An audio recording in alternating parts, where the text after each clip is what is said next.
کتابوں میں ایک عجیب واقعہ لکھا ہوا ہے. اس واقعے کو الاصابہ فی تمییز الصحابہ میں علامہ ابن حجر رحمۃ اللہ نے نقل کیا ہے. سیدنا عثمان غنی لانو کے زمانے میں ایک نوجوان شخص تھا، ثقفی تھا، طائف کا رہنے والا، شاعر تھا اور بڑا سمجھدار. یہ شاعر لوگ جو ہوتے ہیں نا، یہ بڑے عقل مند چلاک لوگ ہوتے ہیں، تیز لوگ ہوتے ہیں، مگر طبیعت میں ان کی ایک خاص چیز موجود ہوتی ہے. تو موڈی قسم کے لوگ ہوتے ہیں، اپنے موڈ میں ہوتے ہیں تو ان کے شعر تولد ہو جاتے ہیں، اور جب موڈ میں نہیں ہوتے تو پھر عام بندے کی طرح باتیں کرتے ہیں. چنانچہ شاعر بھی بہت اچھا تھا، اور اس کو ایک مرض تھی کہ وہ شراب پی لیتا تھا. ایک مرتبہ شراب پیتے ہوئے پکڑا گیا تو عثمان غنی نے اس کو سزا دلوائی، درے لگوائے. پھر دوبارہ پھر پکڑا گیا، پھر اس پر حد جاری کروائی گئی. جب 2 دفعہ حد جاری ہوئی تو سیدنا عثمان غنی نے سوچا یہ مدینۃ الرسول ہے، حرم ہے، یہ بندہ یہاں رہ کے اگر گناہ کرے گا تو یہ زیادہ برا ہے، اس سے بہتر ہے کہ اس کو باہر کہیں بھیج دیا جائے. تو انہوں نے جو لشکر شام کی طرف جا رہا تھا نا، اس لشکر کے ساتھ بھجوا دیا، مگر امیر لشکر کو بتا دیا کہ یہ عادی شرابی ہے، اس کی ذرا نگرانی زیادہ کرنا.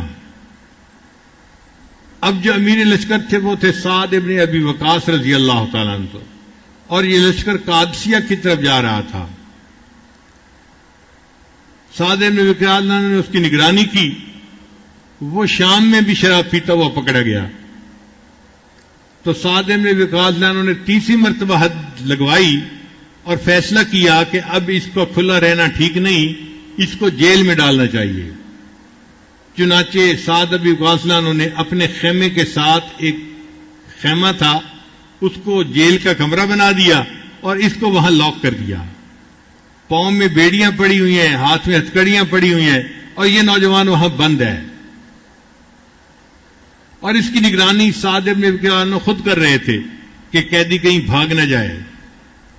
اللہ کی شان کے ادھر سے مسلمانوں نے جہاد شروع کر دیا. مسلمانوں کے مقابلے میں رستم آیا. رستم کے پاس 3 لاکھ فوج تھی اور مسلمانوں کی کل تعداد 30,000 تھی. اب آپ بتائیں 3 لاکھ کے مقابلے میں 30,000 تو نظر ہی نہیں آتے کہاں کھڑے ہیں. اور یہ جنگ 9 دن رہی. کافروں کی چونکہ تعداد زیادہ تھی لہذا کافر جو تھے وہ غالب نظر آتے تھے اور مسلمان کمزور محسوس ہو رہے تھے. چونکہ جہاں ایک مسلمان ہوتا تھا، ایک مسلمان کو 30 کافروں نے گھیرا ہوا ہوتا تھا، تو مسلمان بھی شہید ہو رہے تھے، کثرت کی وجہ سے تھک جاتے تھے. اب 2-3 دن کے بعد خبر عام ہونی شروع ہو گئی کہ مسلمانوں کو شکست ہو رہی ہے اور کافر جیت رہے ہیں.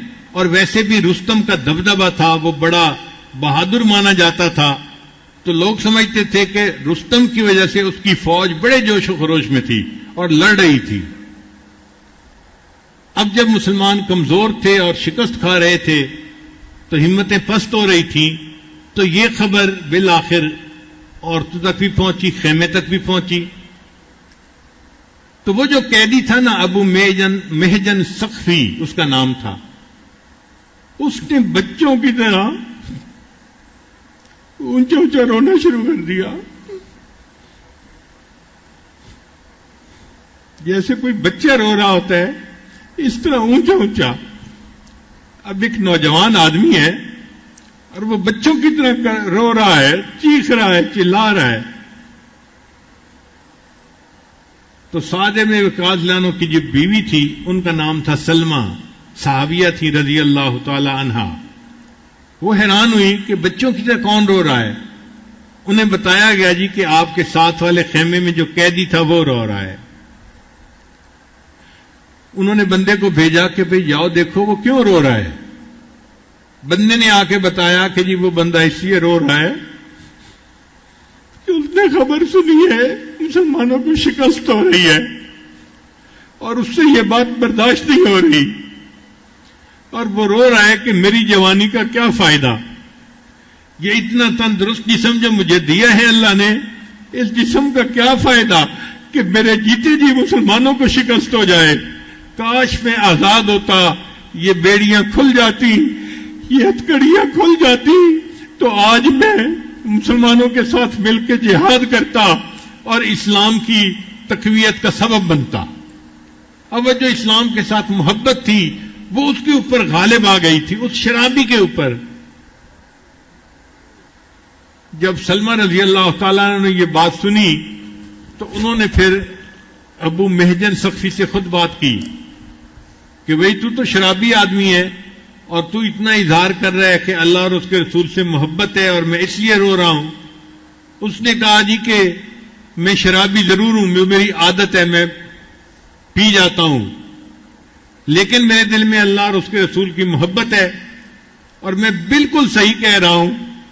آج اگر مجھے آزاد کر دیا جائے تو شاید میں دین اسلام کے کام آ جاؤں۔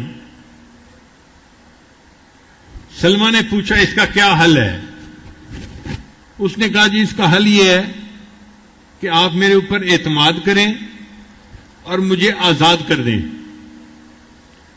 اور جو آپ کے خاوند کا سب سے تیز بہادر گھوڑا ہے نا وہ مجھے دے دیں، اور جو اس کی سب سے بہترین تلوار ہے وہ مجھے دے دیں، میں جا کے جہاد کروں گا۔ اگر جہاد میں شہید ہو گیا تو قصہ ختم ہو جائے گا، اور اگر میں زندہ رہا تو میں وعدہ کرتا ہوں اور اللہ کو گواہ بناتا ہوں کہ میں واپس آ کے یہ بیڑیاں خود اپنے پاؤں میں پہن لوں گا۔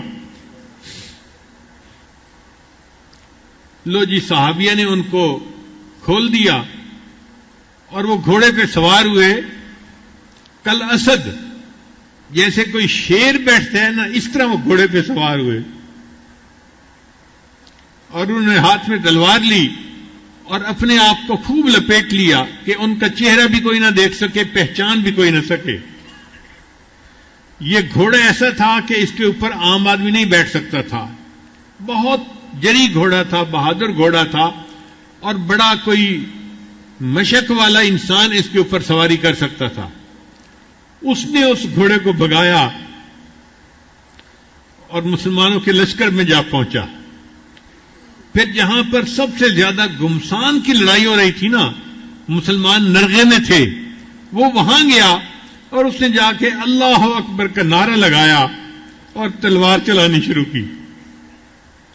اب وہ اتنا مشاق تھا، اتنا وہ یعنی بہادر تھا کہ اس نے تو مولی گاجر کی طرح دشمن کو کتر دیا، دشمن کی صفوں پہ اس کا خوف بیٹھ گیا۔ اب یہی کہ جہاں وہ دیکھتا کہ کوئی مسلمان نرغے میں ہے اور دوسرے لوگ اس کے گرد زیادہ ہیں، دشمن زیادہ ہیں، وہ وہاں جاتا، اللہ اکبر کا نعرہ لگا کے کود پڑتا، اپنے آپ کو اس کے اندر جو ہے وہ گویا ڈال دیتا۔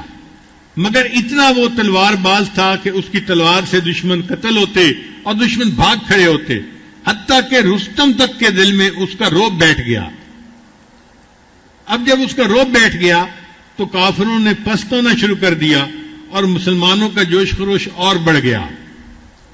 سعد ابن ابی وقاص صلی اللہ عنہ دور بیٹھے ہوئے یہ سارا منظر خود دیکھ رہے تھے، حیران بھی ہو رہے تھے کہ یہ کون بندہ ہے کہ جس کو ہم پہچانتے بھی نہیں، اور جو صبح ہمارے ساتھ نہیں تھا اچانک کہیں سے آیا ہے، اور اس کی وجہ سے جنگ کا پاسا ہی پلٹ گیا۔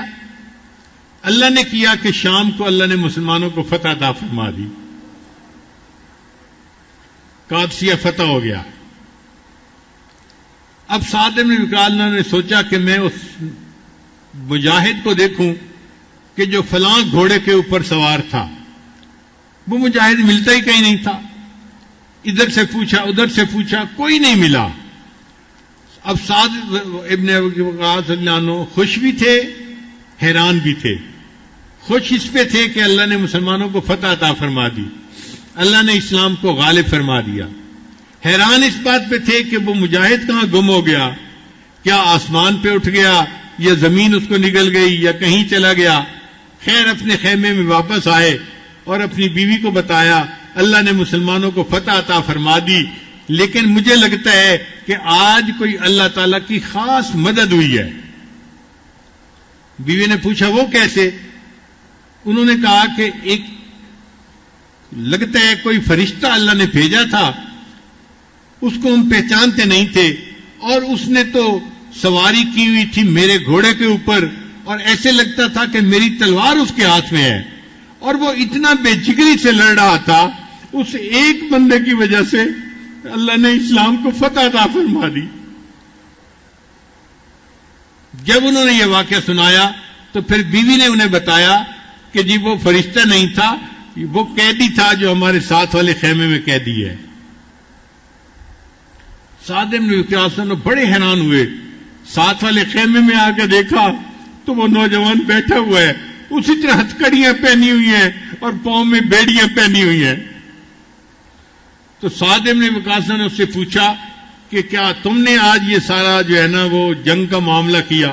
اس نے کہا ہاں میں شرابی ہوں، مگر میں اللہ اور اس کے رسول سے محبت بھی کرتا ہوں، اس لیے میں آج اسلام کی محبت کی وجہ سے نکل پڑا اور میں نے اپنے آپ کو شہادت کے لیے پیش کیا، مگر میری قسمت میں شہادت نہیں تھی، میں پھر آ گیا ہوں اور پھر میں نے یہ بیڑیاں باندھ لی ہیں اور قیدی بن کے بیٹھ گیا ہوں.